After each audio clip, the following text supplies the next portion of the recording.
পাশের একটা গরু বানবেন, ছাগল বানবেন, বাদিয়া ভালো খাবার দিবেন। আমি আজকে বলে যাই, ভালো করে শুনে নেন।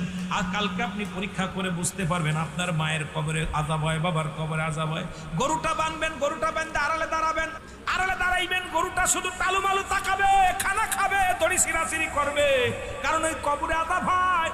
কোকুবাদন অন্য প্রাণী বুঝতে পারে, শুধু মানুষকে বুঝতে দেয় না।